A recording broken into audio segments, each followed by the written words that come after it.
कार्यक्रम के दिखैया छत्तीसगढ़ के जम्मू किसान भाई बहनी हो, तुहर मन के स्वागत है। जय जोहार संगवारी हो। अरे मही मरम केरिया लागे रे मज़ेदार, मही मरम केरिया लागे जी मज़ेदार। अरे सुखा म खाए ले हवे करारेदार, पुष्टई के देवैया 12 महीना बेचैया, भिंडी के महिमा है अपरंपार। एक बेर लगा लेते संगी और टोरत रहा बारंबार। संगवारी हो, कोनो भी काम हो, चाहे वो खेती के काम हो चाहे और कोनो काम हो, अगर सही विधि अपनाबो तो हमला ज़्यादा फायदा होई, ज़्यादा लाभ होई। और कोई विधि अगर सही नहीं रही तो निश्चित मान के चलो हमारे जो मेहनत है तेकर हमला उतना फल नहीं मिल सके जतका मिलना चाहिए। तो ओकर स्थिति वैज्ञानिक विधि से हम भिंडी की खेती कैसे कर सकत हन।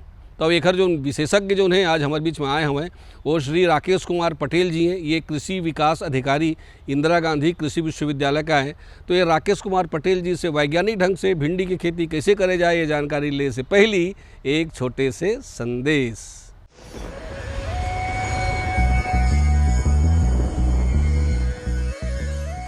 रागी में कोई रोग नहीं लगे, कीट लगते तना छेदक। ओखरे चिन्हारी है कि ओला मतलब पौधा ला उखाड़ के देखे में सूख जा रहे हो, सीधा ऐसे खींचे में मतलब एकदम जल्दी से खींचा जाते और भूरा भूरा टाइप के ओखर पत्ता मतलब सूख जाते। और एकर उपचार के लिए प्रोपेनोफास 400 ml पर एकड़ छिड़काव करना चाहिए।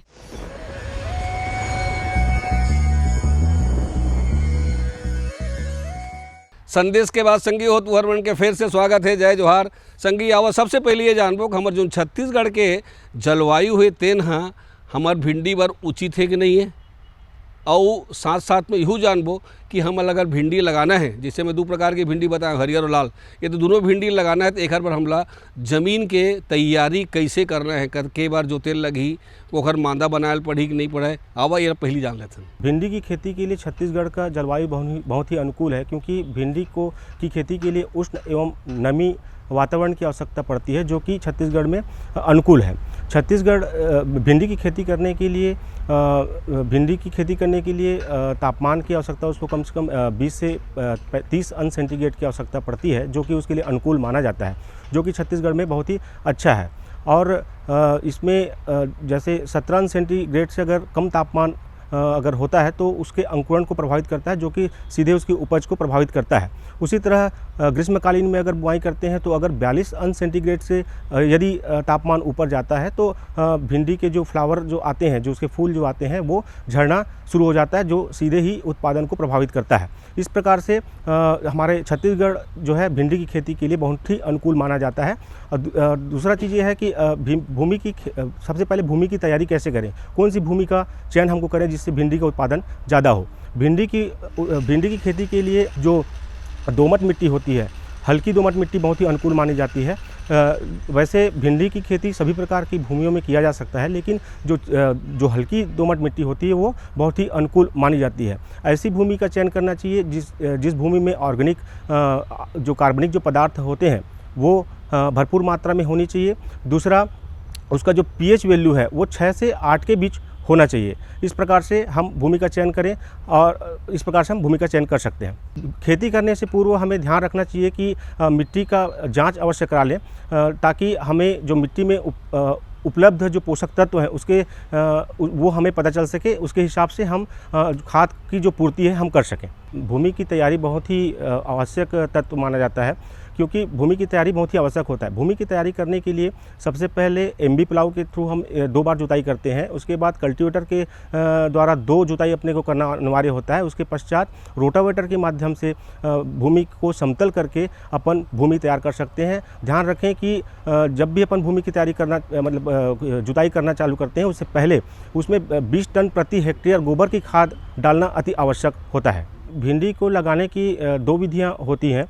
एक तो हम लाइन टू लाइन मेंटेन करके लगाते हैं, एक तो हम ब्रॉडकास्टिंग के मेथड से, मतलब जो छिड़क के अपन लगाते हैं, जो कि वैज्ञानिक खेती नहीं होती है। हमें वैज्ञानिक खेती करने के लिए लाइन टू लाइन और रो टू रो मेंटेन करना बहुत आवश्यक होगा, क्योंकि उससे हमको बीज की मात्रा हमको कम लगेगी, क्योंकि उसमें स्पेसिंग हम रखते हैं। जैसे बरसात का मौसम है तो बरसात के मौसम में बरसात के मौसम में 25 सेंटीमीटर प्लांट टू प्लांट का स्पेस रखते हैं और 30 सेंटीमीटर रो टू रो का स्पेस रखते हैं। उसी प्रकार अगर हम ग्रीष्म में अगर खेती करते हैं तो 15 से 20 सेंटीमीटर पौधे से पौधे की दूरी रखते हैं और plant row to row distance हम 30 से 40 सेंटीमीटर तक रख सकते हैं। तो संगी होई तुमने देखे हवा कि बढ़िया कल्टीवेटर से हम जोतबो और बरसात बर होई तो हमला मांदा बनायल पड़ी और गर्मी के दिन होई तो हमला मांदा बनाए के ज़रूरत नहीं पड़े। तो हमारे खेत तैयार हो गए संगी हो। अब ज़रूरत है बीजा के। बीजा बिना तो कुछ चीज़ के उत्पादन होबे नहीं करे ना। तो एक बार कौन कौन प्रकार के जो बीज है तेन हमारे छत्तीसगढ़ पर उचित है और कतका कन बीजा 1 हेक्टेयर में लाग जही। पाली हाउस में या बाहर में लगाबो तो दोनों में लगाए के विधि का अच्छा हो सकत है। आओ ये तीनों बात ले जानते हैं। भिंडी को लगाने से पूर्व हमें बीजोपचार करना बहुत ज़रूरी होता है, क्योंकि बीजोपचार करने से जो बीज जनित जो बीमारियां होती हैं वो लगने की संभावना बहुत कम होती है। बीज उपचार करने के लिए 4 ग्राम ट्राइकोडर्मा प्रति केजी बीज के हिसाब दर से हम बीजोपचार कर सकते हैं और हम बीज को लगा सकते हैं। और इसके लिए भिंडी को लगाने के लिए बीज दर हमें निश्चित करना ज़रूरी होगा। बीज दर की अगर हम बात करें तो भिंडी के लिए 5 केजी प्रति हेक्टेयर बीज की आवश्यकता पड़ती है, जबकि अगर हाइब्रिड या संकर की अगर हम बात करते हैं तो 2.5 केजी बीज की प्रति हेक्टेयर बीज की हमें आवश्यकता पड़ती है। किस्म का चुनाव बहुत ही आवश्यक होता है, क्योंकि किस्म का अगर सही चुनाव नहीं करेंगे तो हमको उपज में बहुत ही नुकसान होने की संभावना होगी। चयन करने से पूर्व हमें जानना बहुत आवश्यक होगा कि बीज जो भिंडी के जो बीज होते हैं वो कितने प्रकार के होते हैं। भिंडी जनरली हम आजकल देख रहे हैं कि 2 प्रकार से आना चालू हुआ है, एक तो हरा होता है, एक लाल होता है। दोनों में अंतर ये है कि हरा भिंडी का और लाल भिंडी का उत्पादन करने के जो तरीके हैं वो सेम है, दोनों का सेम होता है। लेकिन इसके जो अगर हम नाइट्रोजन उसकी बात करें, हम न्यूट्रिशनल वैल्यू की बात करें, अगर हम उसकी न्यूट्रिशनल वैल्यू की बात करें तो हरा भिंडी में भी प्रोटीन, कार्बोहाइड्रेट, वसा और मिनरल्स बहुत ज़्यादा पाए जाते हैं। साथ ही उसमें कैल्शियम, आयरन की मात्रा भी होती है। लेकिन लाल भिंडी होती है उसमें जो है आयरन और कैल्शियम की मात्रा ज़्यादा होती है, जो कि जो गर्भवती महिलाएं होती हैं, जो बच्चे होते हैं, युवा जो होते हैं, उनके लिए अति आवश्यक होता है और वो जो है बहुत अधिक मात्रा में पाया जाता है। भिंडी की किस्म की बात करें तो बहुत सारे किस्में हैं, लेकिन जो छत्तीसगढ़ के लिए हम अनुकूल मानते हैं, राधिका एक किस्म है, अर्का अनामिका है, दीपिका जैसे हम किस्मों का चयन करके हम अधिक उपज ले सकते हैं। अब तीसरिया बात जो नाथे संगी हो, चाहे कुछ भी चीज़ के उत्पादन लेना हो, कोनो भी फसल के उत्पादन लेना हो, चाहे साग भाजी हो चाहे अन्न, वो होते जल के प्रबंधन, पानी के प्रबंधन। और पानी के जो प्रबंधन जो होते, पानी दे के जो विधि होते या पानी दे के जो तरीका है तेना अलग अलग मौसम के हिसाब से अलग अलग ढंग से देर लगते संगी हो। कोनो मौसम में ज़्यादा देर लगी, कोनो मौसम में कम देर लगी। और दे के जो विधि जो है ना, चाहे टपक सिंचाई के फ्लड विधि से देथन या फिर हम बोला स्प्रिंकल में देथन, तो कौन सा विधि एक बार अच्छा है जिसमें हमारे पानी कम से कम बाँचे और पौधा बहुत फ़ायदा हो। आओ लेकिन जल प्रबंधन भिंडी पर। जल प्रबंधन की बात करें तो इसको भिंडी को बरसात के दिनों में अतिरिक्त सिंचाई की आवश्यकता नहीं पड़ती है, लेकिन गर्मी के दिनों में इसको हम 10 से 12 दिन के अंतराल में हम मार्च अप्रैल में अपन दे सकते हैं। और मई जून की अगर बात करें तो हमको सप्ताह में 2 बार हमको सिंचाई करने की आवश्यकता पड़ेगी। सिंचाई देने की विधि अगर हम ड्रिप अगर लगाएं तो सबसे बेस्ट होता है कि टपक सिंचाई पद्धति से। लेकिन अगर हम फ्लड में अगर दे रहे हैं तो हमको सप्ताह में 2 बार गर्मी के दिनों में हमको देना आवश्यक होगा। अब संगी हो, असली चीज़ तो ये है कि बढ़िया फर लगना चाहिए भाई। हम जतका को मेहनत करें को फर अच्छा नहीं लगिस तो फर बढ़िया लगाए, चिकन रहा है, बढ़िया मजबूत होए, तो एक बार ज़रूरी है कि हम पौधा ला भोजन माने खातू माटी। तो कौन कौन से खाद है जेला हम ना भिंडी में दे सकत हन, ओकर कतका मात्रा होना चाहिए। अब ये जो खातू है तीन ला कौन कौन समय में देना है, शुरू में कतका देना है, मध्य में कतका देना है, आखिरी में कतका देना है, और कौन सा खातू बहुत बढ़िया हो सकी जानबो ना। आवा देखथन। खाद की अगर हम बात करें तो खाद जो है 200 केजी नाइट्रोजन, 100 केजी फास्फोरस और 100 केजी पोटास की आवश्यकता पड़ती है, जिसको उसके जो जीवन चक्र हैं उसके हिसाब से हमको पूरा देना पड़ता है। उसके लिए हमको जैसे अगर हम ड्रिप में अगर हम दे रहे हैं खाद, तो जो जल में घुलने वाले जो खाद है, जैसे 19-19-19 हो गया, 13-0-45, 13-0-50, 12-61-0, 17-44-0 और कॉम्बी नामक जो सूक्ष्म पोषक तत्व हैं उसका हम उपयोग करके पौधों को दे सकते हैं। दूसरा, जो अगर हम ओपन में जब खेती कर रहे हैं बाहर में, तो सबसे पहले जो 75% जो नाइट्रोजन है और 100% फास्फोरस और पोटास को बेसल डोज के रूप में देना चाहिए, और बचे जो 25% जो नाइट्रोजन है उसको पौधे उगने के 30 दिन और 45 दिन के अंतराल में हमें देना चाहिए। संगवारी वो हमारे जो भिंडी के वैज्ञानिक खेती है तेखर जो जानकारी जो चर्चा चलते हैं तो चलते रही। एक छोटे से विराम और ले लेथन, तेखर बात ना फिर आबो।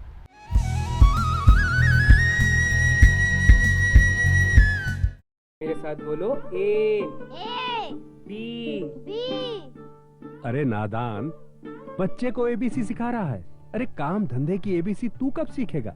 ये देख विज्ञापन। तेरे जैसे कृषि विज्ञान सीखे हुए युवाओं के लिए भारत सरकार के कृषि मंत्रालय ने एक योजना बनाई है, ACABC। ACABC? जी हाँ, ACABC यानी एग्री क्लिनिक्स और एग्री बिजनेस सेंटर। इसके तहत कृषि विज्ञान पढ़े युवाओं का चयन होने पर उन्हें मुफ्त ट्रेनिंग दी जाती है, और हाँ, अपना कारोबार चलाने के लिए बैंक से लोन भी मिलता है। इसके साथ ही अगर युवा अपने इलाके के किसानों की खुशहाली के लिए उन्हें खेती बाड़ी व अपने कारोबार से जुड़ी लाभदायक जानकारी देते रहेंगे, तो उन्हें लोन पर 36 से 44% तक की सब्सिडी भी मिलेगी। तब तो मैं जरूर सीखूंगा काम धंधे की ABC। शाबाश, चलो अपनाएं स्वरोजगार, खेती में हो विकास अपार।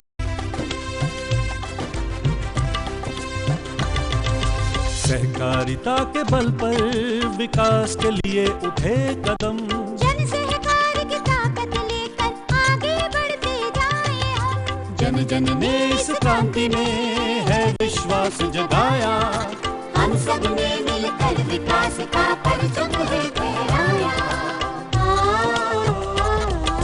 सहकारिता है अपने विकास की पहचान, नए दौर में सहकारिता ही भारत का अभिमान। कृषि मंत्रालय भारत सरकार द्वारा जनहित में जारी।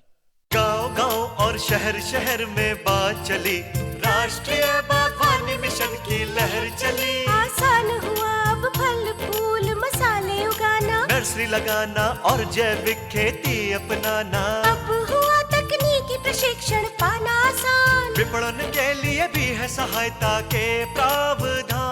अधिक जानकारी के लिए जिला बागवानी अधिकारी या राज्य बागवानी निदेशक से संपर्क करें। राष्ट्रीय बागवानी मिशन, जीवन संवारे, खुशियां फैलाए।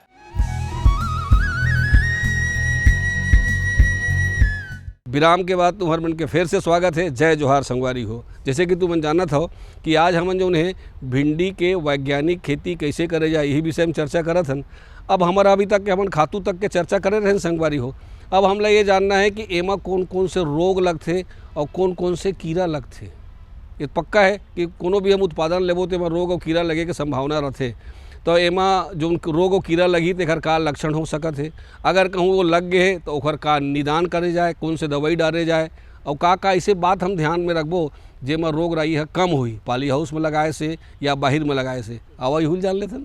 भिंडी में अगर हम बीमारी की बात करें तो ज़्यादा बीमारियों की इसमें संभावना नहीं होती है, लेकिन इसमें जो वायरस है येलो वेन मोजेक के नाम से बोलते हैं, जिससे पौधा जो है जो पत्तियां होती हैं वो पीली दिखने लगती हैं और उसके फल के साइज़ हैं वो भी छोटे हो जाते हैं या तो फिर बनते ही नहीं हैं। उसके निदान के लिए ये जो बीमारी है वो एक वायरस जनित बीमारियां होती है जो जिसके लिए एक वेक्टर की आवश्यकता पड़ती है, जिसको बोलते हैं वाइट फ्लाई। वाइट फ्लाई नामक कीड़े के माध्यम से एक पौधे से दूसरे पौधे में ये फैलता है। इसके निदान के लिए हमें एसिटामिप्रिड नामक इंसेक्टिसाइड का उपयोग करके 1 ग्राम प्रति लीटर पानी के हिसाब से स्प्रे करने से कंट्रोल किया जा सकता है। दूसरा, अगर हम बात करें कीड़े की अगर बात करते हैं तो इसमें फ्रूट बोरर बहुत ज़्यादा नुकसान भिंडी को करता है, जिससे उसकी क्वालिटी ख़राब हो जाती है और मार्केट में उसका वैल्यू नहीं मिलता है, जिससे किसानों को नुकसान होता है। तो फ्रूट बोरर के निदान के लिए हम अलीका नामक कीटनाशक दवा का उपयोग कर सकते हैं। 1.5 से 2 ml प्रति लीटर पानी के हिसाब से हम स्प्रे करने से कंट्रोल हो जाता है। दूसरा बीमारी आता है इसमें पाउडरी मिल्ड्यू। पाउडरी मिल्ड्यू के लिए पाउडरी मिल्ड्यू जैसे अटैक हुआ है तो जो पत्तियां हैं उसमें पाउडर समान दिखाई देने लगता है, जिससे जो उस पत्तियाँ हैं उस पत्तियों में क्लोरोफिल का बनना बंद हो जाता है और वो पौधे मरना चालू हो जाता है या नुकसान करता है या उत्पादन को कम करता है। उसके निदान करने के लिए हमें सल्फेक्स नामक फंजीसाइड का उपयोग करके हम इसको कंट्रोल कर सकते हैं। कोई भी अगर दवा का हम उपयोग कर रहे हैं, जैसे गर्मी का समय है तो गर्मी के समय में हम शाम के समय 4 या 5 बजे के बाद ही हम स्प्रे करें, जिससे कि पौधों को उपलब्ध हो सकता है। अन्यथा अत्यधिक तापमान से भी वो पौधों को असर नहीं करता है और पौधों को नुकसान पहुंचाने की संभावना ज़्यादा होती है। अब तीसर बात ये आते संगवारी हो कि हमला भिंडी ला लगाए में टोटल ये जो भिंडी है तेला लगाए में 1 एकड़ में कतका खर्चा आ जाही, है ना, और कतका खर्चा आए के बाद हमला कतका फ़ायदा हुई। जैसे कि हमन पहली भी हमन बता रही से कि भिंडी 1 बेर लगावा था 2 बेर 3 बेर हमन तोड़त रही थन, तो एक लागत और लाभ जानबो ना।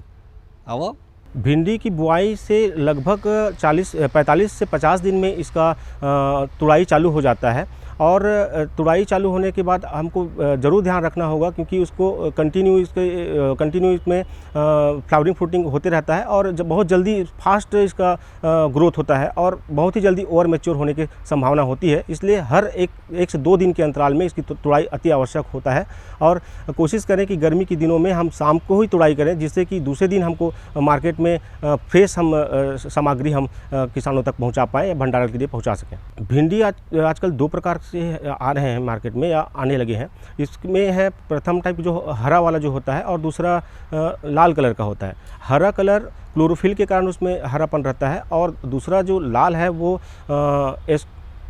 एंथ्रोसाइनिन नामक जो पिगमेंट होते हैं उसके कारण होता है। लागत में इसमें सिर्फ ये है कि जो हरा जो भिंडी है उसका कीमत लाल भिंडी की अपेक्षा कम होती है, लेकिन अगर हम न्यूट्रिशनल वैल्यू की बात करें तो सबसे ज़्यादा लाल भिंडी में होती है। और अगर कल्टीवेशन की अगर बात करें तो इसका जितना हमको जो सामग्री हमको हरा भिंडी में उत्पादन के लिए लगेगा उतना ही लाल भिंडी के लिए लगेगा, क्योंकि भिंडी में जो है बहुत सारे विटामिन, प्रोटीन्स, कार्बोहाइड्रेट पाए जाते हैं।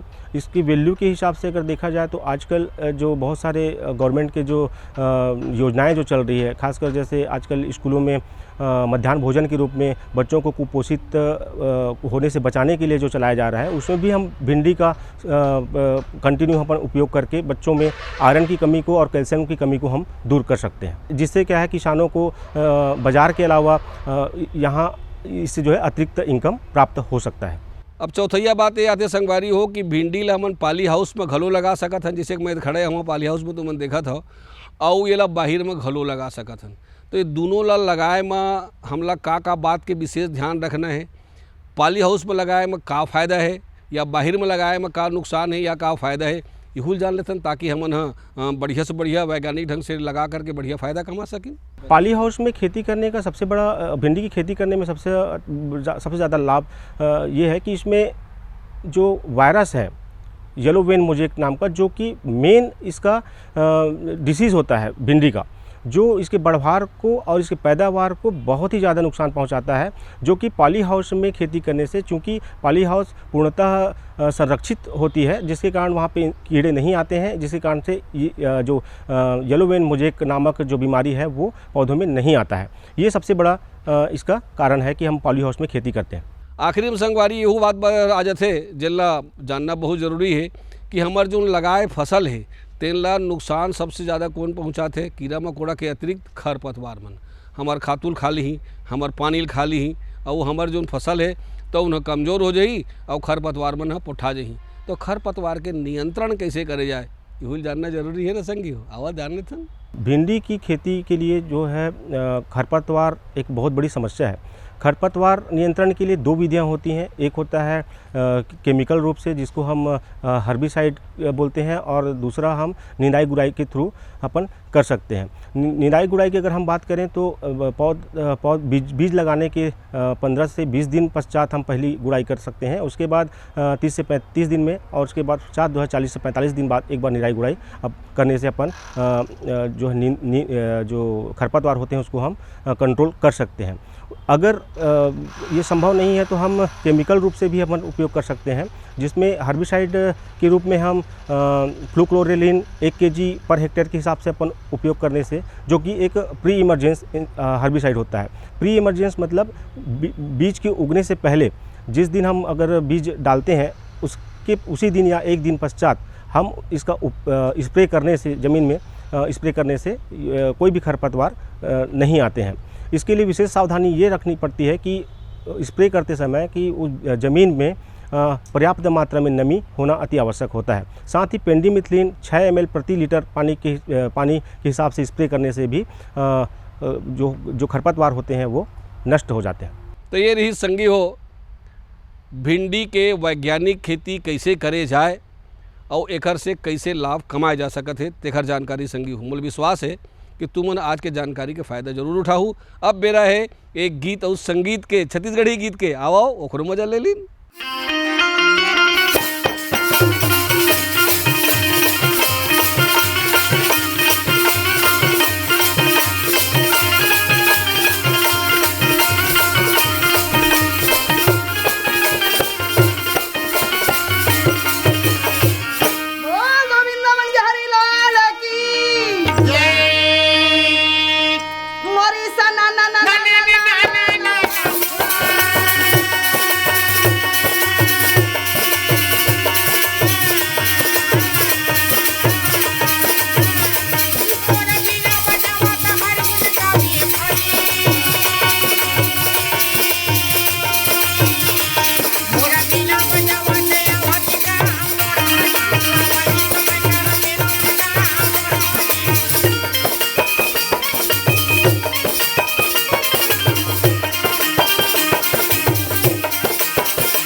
चक्रव्यूह के बात आवत है आज जोन लया जी अर्जुन लयाला कर दी। अब किसको सेनापति बनाना चाहिए?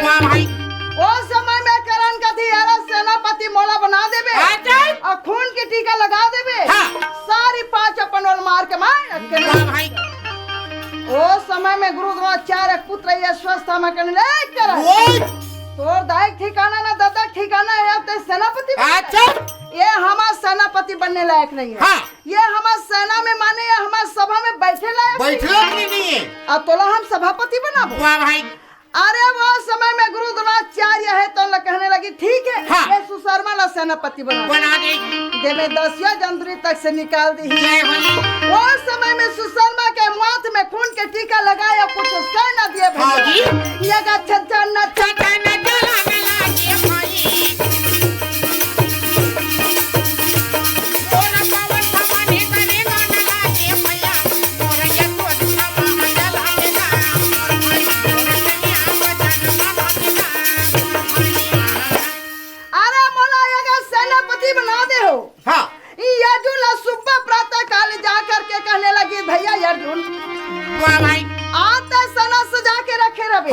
मैं तो से आज लड़ाई करना मैं लकड़ी सजा के रखू तीरथ। वो समय में याजू रहे तो कथी मोसा हो जाए लड़ाई के लिए तैयार। अरे दोनों के दोनों ऐसे मार चले अब रथ वाले रथ में घोड़ा वाले घोड़ा पैदल वाले पैदल सवारी वाले सवारी ये गाना में